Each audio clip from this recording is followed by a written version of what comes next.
শতকোটি দৌলত সরকার মালুম নবী সমস্ত নবী গণের নবী আসমান জমিনের নবী কুল কায়নাতের নবী শাফিউল মুজাহিদ নবী শাফিয়ে মাহশার নবী সাফিয়ে কাউসার আহমদ মুহাম্মদ মুস্তাফা সাল্লাল্লাহু আলাইহি ওয়াসাল্লাম ইনার ফাস্টে রব্বে কারীম আমাদেরকে শ্রেষ্ঠ নবী শ্রেষ্ঠ উম্মত বানাইয়া এই জমিনের মধ্যে পাঠিয়েছেন। এই জন্য আল্লাহর কারীমের শুকর আদায় করব। محترم حاضرین پروت قرآن الحکیم کی طرف آیات کریمہ تلاوت کریسی بشر محمد رسول اللہ صلی اللہ علیہ وسلم অসংখ্য অনিয় বাণী থেকে একটি বাণী তেলাওয়াত করেছি। রব্বে কারীম যদি তৌফিক দান করেন এই আয়াত ও হাদিসকে সামনে রেখে কিছু বলার জন্য চেষ্টা করব ইনশাআল্লাহ। محترم হাজিরিন আমরা সকলেই অবগত আছি যে রবিউল আউয়াল মাস শুরু হয়ে গিয়েছে অলরেডি। তো এই মাস এমন একটা মাস যে মাসে আল্লাহ সুবহানাহু ওয়া তাআলা বিশ্বনবী মুহাম্মদ আরবি সাল্লাল্লাহু আলাইহি ওয়াসাল্লামকে দুনিয়াতে পাঠিয়েছেন। এই জন্য শুকরিয়া আদায় করি আলহামদুলিল্লাহ। বিশ্বনবী মুহাম্মদ রাসূলুল্লাহ সাল্লাল্লাহু আলাইহি ওয়াসাল্লাম দুনিয়াতে আগমন করেছেন, এই খবরটা আমাদের জন্য দুঃখের না সুখের? একটু সকলে জবাব করে বলেন, এই খবরটা আমাদের জন্য দুঃখের খবর না সুখের খবর? নিঃসন্দেহে যে কোনো মুমিন যার দিলের মধ্যে যারা পরিমাণ ও ঈমান আছে তার জন্য এই খবরটা এই সংবাদটা আনন্দদায়ক করা ঠিক। আর যার দিলের মধ্যে ঈমান নাই, ঈমান নামক সেই মহা দৌলতটা নাই, তার জন্য এটা সুখের সংবাদ হবে না, এটাই স্বাভাবিক করা ঠিক। তোমার ভাগে এই রবিউল আউয়াল মাসে বিশ্বনবী মুহাম্মদ রাসূলুল্লাহ সাল্লাল্লাহু আলাইহি ওয়াসাল্লাম দুনিয়াতে আগমন করেছেন। আবার এই রবিউল আউয়াল মাসে বিশ্বনবী মুহাম্মদ রাসূলুল্লাহ সাল্লাল্লাহু আলাইহি ওয়াসাল্লাম দুনিয়া থেকে বিদায় নিয়েছেন। বিশ্বনবী সরকারের আনন্দে দুনিয়া থেকে বিদায় নিয়েছেন, এই সংবাদটা মুমিন মুসলমানদের জন্য দুঃখের না সুখের? দুনিয়া থেকে বিদায় দিয়েছে, দুনিয়া থেকে বিদায় দিয়েছেন, এই সংবাদটা মুমিনদের জন্য অত্যন্ত দুঃখের একটা বিষয় কথা ঠিক। তো ঐতিহাসিক মুহাদ্দিসগণ লিখেছেন বারোই রবিউল আউয়াল বিশ্বনবী মুহাম্মদ রাসূলুল্লাহ সাল্লাল্লাহু আলাইহি ওয়াসাল্লাম দুনিয়াতে আগমন করেছেন। কেউ 8 তারিখে বলেছেন, কেউ 9 তারিখে বলেছেন। যে তারিখেই হোক বিশ্বনবী দুনিয়াতে আগমন করেছেন, এটা আমাদের প্রত্যেকের দিনের মধ্যে সবচাইতে আনন্দের সবচাইতে সুখের একটা সংবাদ কথা ঠিক কিনা?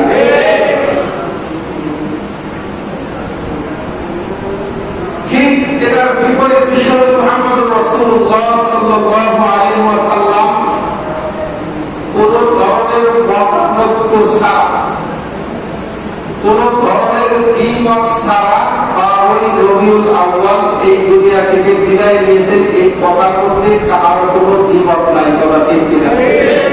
আল্লাহ নবী সাল্লাল্লাহু আলাইহি ওয়াসাল্লাম দুনিয়া থেকে বিদায় নেওয়ার যে তারিখটা, এই তারিখটা হাদিস দ্বারা প্রমাণিত। অসংখ্য রিওয়ায়াত দ্বারা এটা জ্বলন্ত প্রমাণ যে এই বারোই রবিউল আউয়াল বিশ্বনবী মুহাম্মদ রাসূলুল্লাহ সাল্লাল্লাহু আলাইহি ওয়াসাল্লাম দুনিয়া থেকে বিদায় নিয়েছেন। এখন লক্ষণীয় বিষয় হলো যে এই বারোই রবিউল আউয়াল মাসে বিশ্বনবী মুহাম্মদ রাসূলুল্লাহ সাল্লাল্লাহু আলাইহি ওয়াসাল্লাম দুনিয়াতে আগমন করলেন। আবার ঠিক এই তারিখে বিশ্বনবী মুহাম্মদ রাসূলুল্লাহ সাল্লাল্লাহু আলাইহি ওয়াসাল্লাম দুনিয়া থেকে বিদায় নিলেন। তাহলে এই দিনটাকে আমরা কোন হিসাবে গ্রহণ করব জানা দরকার আছে। এখন এই বিষয়টা একটা জটিলতা আমাদের মাঝে ধারণ করেছে, সেটা হলো যে বিশ্বনবী দুনিয়াতে আগমন করেছে, নিঃসন্দেহে এটা একটা খুশির বিষয়। আবার এই দিনে বিশ্বনবী মুহাম্মদ রাসূলুল্লাহ সাল্লাল্লাহু আলাইহি ওয়াসাল্লাম দুনিয়া থেকে বিদায় নিলেন, এটা হলো দুঃখের দুঃখের বিষয়। দুটো একসাথে হওয়ার কারণে এখন আমরা কোন দিকে যাব? এই বিষয়টা পরিষ্কার। আমরা ব্যক্তিগত ভাবে কোন দিকে যাওয়ার দরকার নাই। তার কারণ হলো বিশ্বনবী মুহাম্মদ রাসূলুল্লাহ সাল্লাল্লাহু আলাইহি ওয়াসাল্লামের পরে ছিলেন সাহাবায়ে কেরাম। সাহাবায়ে কেরাম আজমাইন রাদিয়াল্লাহু তাআলা আনহুম কোন আমল করেছেন ওটা আমরা ফলো করব, কথা ঠিক। সাহাবায়ে কেরাম আজমাইন রাদিয়াল্লাহু তাআলা আনহুদের পরবর্তী জামানায় যারা ছিলেন তাদের জামানাটা হলো তাবেঈনদের জামানা। তো আমরা মন গড়া ভাবে কোন আমল করার দরকার নাই। তাবেঈনরা যেভাবে আমল করেছেন আমরাও এই দিনে ওইভাবে আমল করব, কথা ঠিক। তাবেঈনদের পরে জামানা যেটা ছিল ওই জামানার নাম হলো তাবেঈনদের জামানা। ওই তাবেঈনরা যেভাবে এই দিনকে উদযাপন করেছেন আমরাও ওইভাবে করব, কথা ঠিক। তাবেঈনদের পরে ছিলেন সালফে সালেহদের জামানা। ওই জামানার লোক, ওই জামানার বুজুর্গানে দিন কিভাবে এই দিনকে পালন করেছেন আমরাও ওইভাবে পালন করব, কথা ঠিক। এই যে তিনটা চারটা স্তর, এদেরকে কেন অনুসরণ করব? এদেরকে অনুসরণ করার ব্যাপারে বিশ্বকবির নির্দেশ রয়েছে। আওয়াজ করে বলবো আল্লাহু আকবার। তার কারণ হলো এখন আমাদের প্রশ্ন হতে পারে সাহাবীরা আমাদের দলিল না, এই কথা আসতে পারে। আমাদের দলিল হলো কোরআন সুন্নাহ। তো এই সুন্নাহ দ্বারা প্রমাণিত বিশ্বনবী মুহাম্মদ রাসূলুল্লাহ সাল্লাল্লাহু আলাইহি ওয়াসাল্লাম ঘোষণা করেছেন, আমার যে কোনো একজন আপনার সাহাবীকেও যদি কেউ অনুসরণ করে সে হেদায়েত পেয়ে যাবে। সুবহানাল্লাহ, সুবহানাল্লাহ। ঘোষণাটা করেছেন আল্লাহর রাসূল। কে করেছেন? আল্লাহর রাসূল করেছেন। বিশ্বনবী সরকার দয়ালু নবী পরিষ্কার ঘোষণা করেছেন,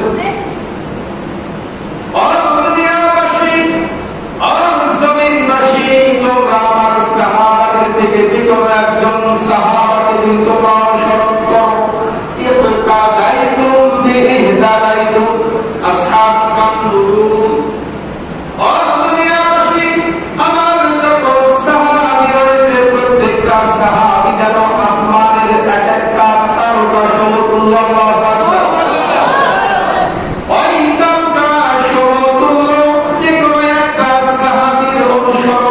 তোমরা করো, তোমরা হেদায়েত পেয়ে যাবে। সুবহানাল্লাহ। তাহলে বোঝা গেল সাহাবীদের অনুসরণ করার ব্যাপারে আল্লাহর রাসূলের নির্দেশ রয়েছে, কথা ঠিক কি? তো বিষয় পরিষ্কার।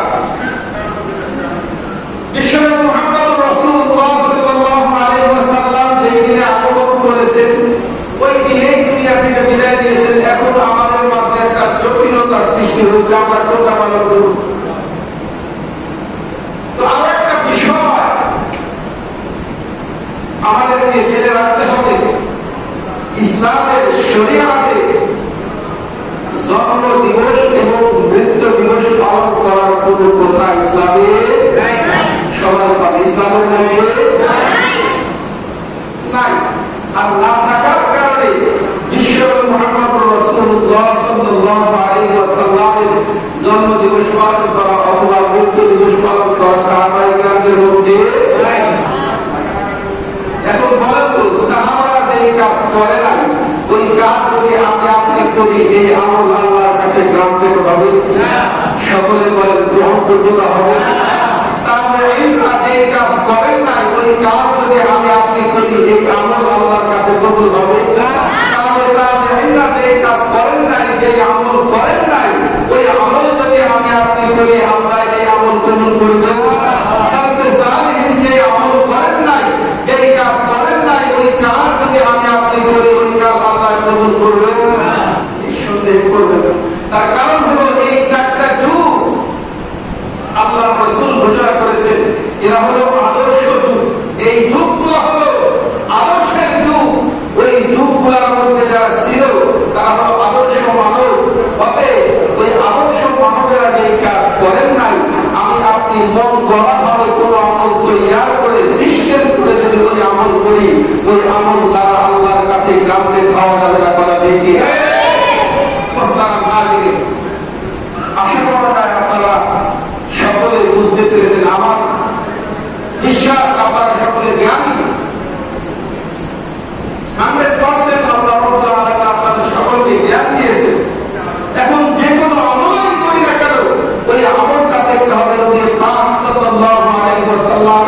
সুন্নাত ওই আমলের মধ্যে আছে কিনা, যদি থাকে তাহলে ওই আমল করব, যদি রাসূলের কোনো আদর্শ ওই আমলের মধ্যে না থাকে ওই আমল ছেড়ে দেব। কথা ঠিক কিনা?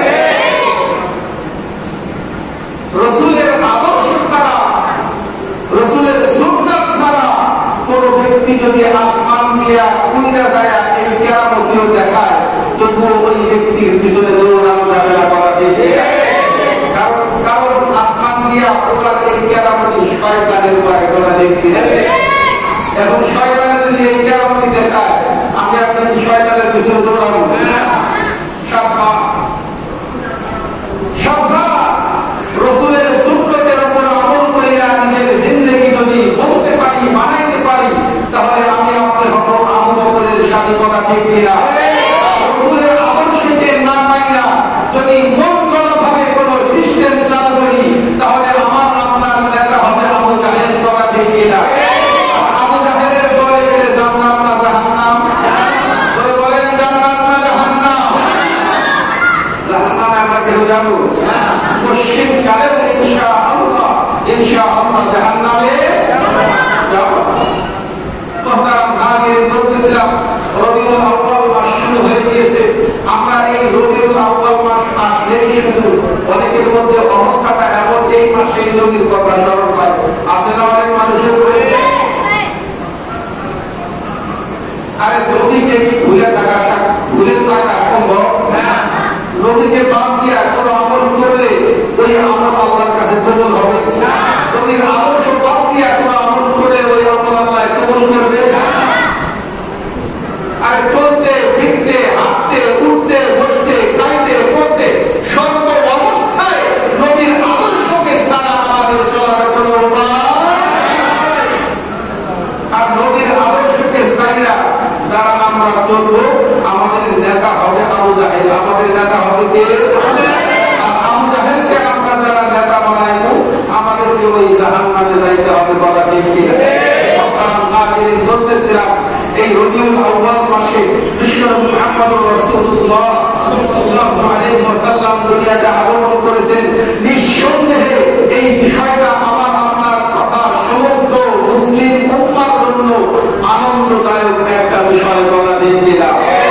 এবং এই 12ই রবিউল আউয়াল মাসে বিশ্বনবী যেহেতু দুনিয়া থেকে বিদায় নিয়েছেন, সেই দিক দিয়ে তাকাইলে এই দিনটা আমাদের সবচাইতে কষ্টের, সবচাইতে বেদনাময় একটা দিন। কথা ঠিক কিনা? অতএব এই দিনে আমরা যারা কিছুই করবো, খুব সাবধান, খুব সাবধান। আমার ওই আমলটা যাতে সাহাবায়ে কিরাম আজমাইন রাদিয়াল্লাহু তাআলা আনহুদের খেলাফ না হয়, ওই বিষয়টা আমাকে আপনাকে খেয়াল রাখতে হবে। কথা ঠিক কিনা? আমার কাজটা যাতে তাবেঈনদের সাথে খেলাফ না হয়, বিপরীত না হয়, ওই বিষয়টা আমাকে আপনাকে খেয়াল রাখতে হবে। কথা ঠিক কিনা?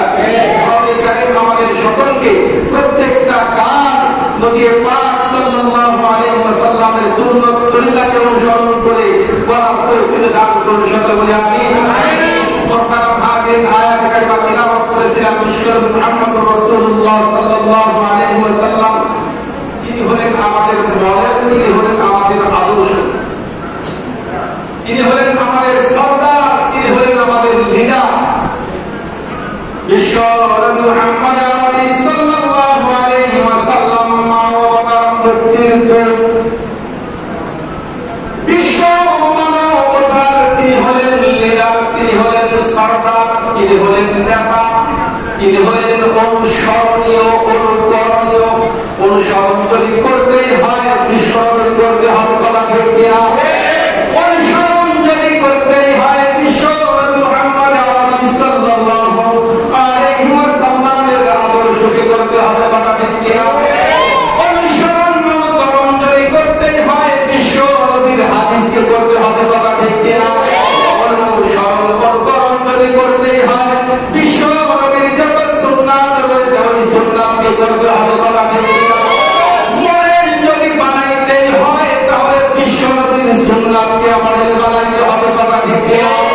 বিশ্বনবীর সুন্নাতকে মডেল না বানাইয়া অন্য কোন জাতি, অন্য কোন সত্তাকে যদি আমি আপনি মডেল বানাই, নেতা বানাই, সরদার বানাই, ওই নেতা বানানোর মধ্যে কোনো কামিয়াবি নাই।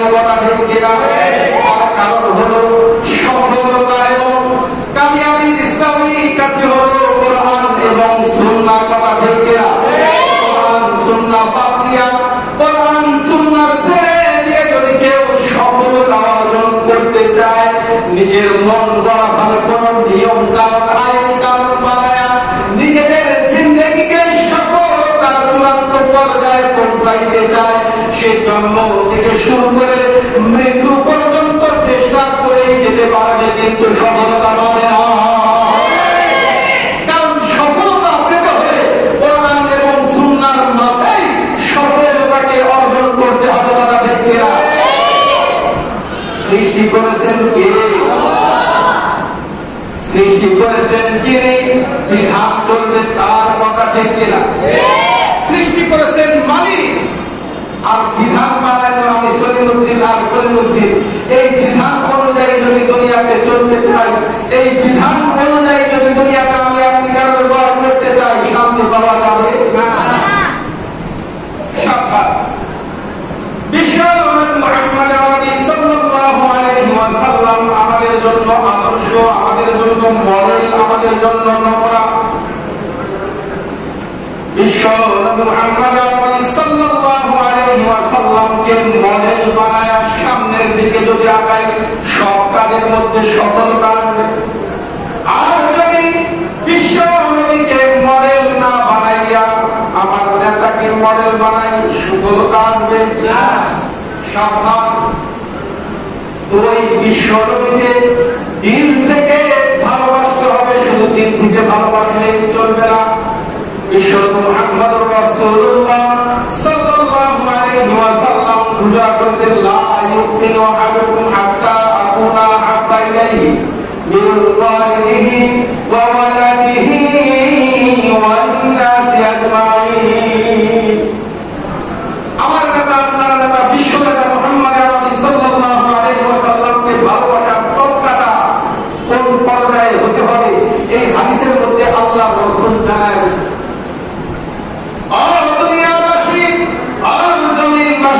আমি নবীকে কতটুকু ভালোবাসতে হবে তোমরা জায়গা নাও। প্রত্যেকের কাছে তার ছেলেদের সব চাইতে আপন করা ঠিক না? ছেলেদের চাইতে ভালোবাসতে, ছেলেদের চাইতে মহব্বত দুনিয়াতে আর কাউকে বেশি করে। প্রত্যেকের কাছে প্রত্যেকের সম্মান কি? সব চাইতে দামি, সব চাইতে আদরের, সব চাইতে মহব্বত আল্লাহ সুবহানাহু ওয়া তাআলা। বিশ্বনবী মুহাম্মদ আরবি সাল্লাল্লাহু আলাইহি ওয়াসাল্লাম তাই বললেন, তোমার তোমার চাইতে বেশি মহব্বত আমাকে করতে হবে। তাহলে রাসূলের মহব্বত, রাসূলের প্রেম তোমার মধ্যে আছে, বোঝা যাবে। ও দুনিয়াবাসী, তোমার বাবার চাইতে বেশি মহব্বত রাসূলকে করতে হবে, মায়ের চাইতে বেশি মহব্বত নবীকে করতে হবে। যদি এরকম ভালোবাসা আমি আপনি দেখাইতে পারি, তাহলে বোঝা যাবে আমি আপনি নবীকে ভালোবাসি। ঘোষণাটা করেছেন আল্লাহর রাসূল। কে করেছেন? সবাই জবাব করে বলেন, কে ঘোষণা করেছেন? এতটুকু পর্যায় পর্যন্ত যদি আমি বুঝতে পারি, তাহলে আমি নবীকে ভালোবাসি, এই কথা প্রমাণ হবে। এই ঘোষণা করেছেন আল্লাহর রাসূল। হযরত ওমর ফারুক রাদিয়াল্লাহু তাআলা আনহু জিজ্ঞাসা, তুমি আমি নবীকে মহব্বত করব? হ্যাঁ ইয়া রাসূলুল্লাহ, আমি আপনাকে ভালোবাসি, মহব্বত করব। কিরকম ভালোবাসি? দুনিয়ার সব কিছু চাইতে আপনাকে মহব্বত বেশি করি। আল্লাহ রাসূল জিজ্ঞাসা করেন, হে ওমর, তোমার জানের চাইতে বেশি ভালোবাসো? না ইয়া রাসূলুল্লাহ, আমার জানের চাইতে বেশি ভালোবাসি, দুনিয়ার সব কিছু চাইতে আপনাকে মহব্বত। বিশ্ব নবী সরকার দো আলম নবী হযরত ওমরকে ডাক দিয়া বললেন, ওমর, তোমার ভালোবাসা হয় নাই যতক্ষণ না পর্যন্ত তোমার জানের চাইতে বেশি ভালোবাসতে না পারবে, ততক্ষণ পর্যন্ত তুমি কামেল মুমিন হতে পারবে না। হযরত ওমর থমকায় গেলেন। কতক্ষণ চিন্তা ফিকির করে মনের সাথে পরামর্শ করে নিজের সাথে, মনের সাথে যুদ্ধ করলেন যে আমার জানের চাইতে বেশি ভালো আমি বাঁচতে পারবো কিনা। অল্প কিছুক্ষণ চিন্তা ফিকির করে আল্লাহর রাসূলকে ডাক দিয়ে বললেন, ওগো আল্লাহর পেয়ারা পয়গম্বর, এখন থেকে নিয়ে আমি আমার জানের চাইতে বেশি মহব্বত আপনি রাসূলকে বললেন। আল্লাহু আকবার, আল্লাহু আকবার।